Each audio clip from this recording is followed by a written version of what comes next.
All right, Celtics fans, look away. Sorry, Marcus Smart donning the purple and gold for the first time yesterday. Here he is addressing the media for the first time. When you get a guy like Luka calling, referencing, checking on you, trying to see where you at to see, and that if you want to come, enjoying something special that he's trying to cook up over here, and for him to say that, to see that he can really use my help, that meant a lot. Played against Luka a lot. Been on a lot of opposing ends of, Luka magic, and to be able to come out and be on his side at this time means a lot. It first came, my agent, I'm working out, and I get a call from my agent saying, hey, Luka's reached out. And I'm like, yeah, whatever, all right. And then another day, same thing, Luka reached out again. And now it's real, it's no longer what ifs. It's real, and it's something we need to talk about. And that was a great feeling, like I said, and that's kind of what got the things going for me to be here, and I'm excited to be here. So there he is, Marcus Smart. George Sedano in for Malika Andrews today alongside Dave McMiniman, David Dennis Jr., and NBA champ, our guy, Kendrick Perkins. So, Dave, you shot that video that we just saw. Luka playing a pretty big role as a recruiter in the Marcus Smart situation. New look for him. So what does that tell you? Well, first of all, let's talk about the guy he's talking about, Luka Doncic. There was ownership by Luka of this offseason to stamp down that he wants to be part of the Lakers moving forward, and he wants others to join him. So he makes calls to DeAndre Ayton, the guy who came into the draft with him as the #1 pick. Now he's the center for the Lakers. Makes calls to Marcus Smart. Needs to fill the point of attack defender spot that Dorian Finney-Smith occupied last year. He now plays for the Houston Rockets. Gets Marcus Smart to come. And I think as we look forward, we look at that August 2nd date when the Lakers can offer an extension to Luka Doncic worth 4 years, $222 million, up to that figure. And I would say, if you're a Laker fan, you shouldn't have any worry about Luka coming to some sort of an extension or agreement with the Lakers, which means he won't just be a Laker for next season, won't just be a Laker for the season after that. I think at a minimum, we're talking about a 3-year extension. Perk? Look, this has accountability and disrespect all over it. And Luka took it right into the offseason. And I know it's early, y'all. I know it's early, and I know it's early for hot takes. But damn it, I'm going out on the limb early in this summertime. And I'm going to say, I'm betting on Luka Doncic to win the MVP next season. This is the type of commitment that I want to see from a great player like Luka. I want to see the videos of him working out. I want to see that he's taking accountability for his losing weight and getting in shape. I want to see him being committed to the organization and to his franchise and to his head coach by reaching out and getting players around him.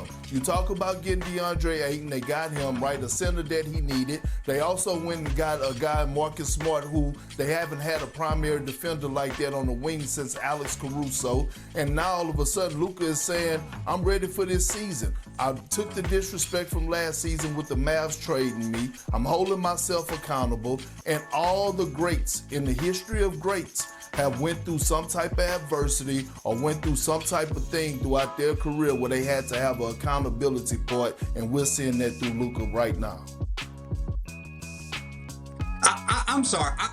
Let me rewind a little bit. I just do not totally like the way we've been talking about Luka Doncic in this offseason. You're coming off of one of your worst seasons, not just, performance, but it's like in terms of the expectation, in terms of the injury. The Mavericks moved you out to Los Angeles, and then you got embarrassed in the first round of the playoffs. And we're supposed to be talking about this guy who needs to be an MVP type of dude, and we're celebrating the fact that he looks like he's in shape. Like, that should be a bar, should be way higher than that for somebody of Luka Doncic's caliber of performance right now. You have to be one of the top 3 best players in the league for the Lakers to have a shot not to be bounced in the first round. And I want to hear more than you look like you're in shape on Instagram. By the way, a lot of people who are in shape are still bad at defense. Being in shape doesn't stop you from falling asleep on back screens or being left on the island come playoff time. You have to clear way more hurdles than looking good in a shirt on Instagram. I need to see the Luka Doncic that is in that conversation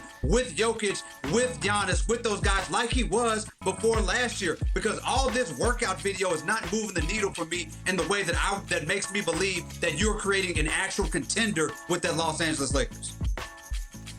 Well, David, did you keep the same energy with Nikola Jokic? Because Nikola Jokic had to go through a stage of his career where he had to get in shape before he had to lose weight and get in shape before he hit a stage to go win the championship. Giannis Antetokounmpo had to put on 50 pounds and work on his body before he went and got to the mountaintop. Steph Curry had to go, bust his ass and put on weight and size before he got to the mountaintop. All the greats that have accomplished a goal had to reach some type of adversity. Hell, LeBron James had to leave Cleveland and go to Miami to learn the recipe and to learn how to learn to reach the mountaintop. Michael Jordan, he took his bumps and bruises against the bad boy Pistons in the Celtics and had to get in the weight room before he reached the mountaintop. This is nothing new. Like, guys hit this as young players that hit the ground running when they come into the league. They hit their head on the wall every now and then all of a sudden they have to bounce back. Go ahead. Let Dave jump in. Yeah, it's one thing to hit your head against. Yeah, sorry. No, go ahead. It's one thing to hit your head Yeah. against the Pistons, to hit your head on trying to bulk up. It's another thing about hitting your head against, looking like you are in shape. We're talking about Jokic. I watched Jokic play a 3 overtime game in the playoffs. I watched Jokic go full 48 and not worried about if he's going to tire out. He's gone 7 games and done and pushed teams to that limit. These are not things that I worry about. We're talking about LeBron's, Curry's, Giannis's, people like that. I do not worry about if they're in shape at the beginning of the season. I don't need to be worrying about somebody like Luka Doncic. David, I agree with you defensively. He's need to show the commitment. But think about being in shape. He's been a pro basketball player since he's 15 years old. Last year, he missed 7 weeks with the calf injury. It's the longest he hadn't played basketball in 10-plus years as a pro. So his body fell out of shape. The important thing is he's responded to it, worked on his diet, worked on his off-season conditioning, and you should get a better version of him. You have to allow for him dealing with an injury that no other guy, that he's never dealt with before.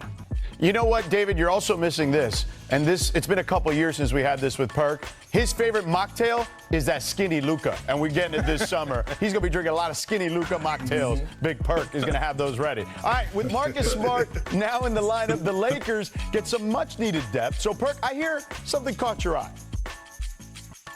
I'm Kendrick Perkins, better known as Big Perk. And nothing gets past me. Freeze! Just when you thought it did get past me, there I am. I spy a problem. I spy it all. Carry the hell on.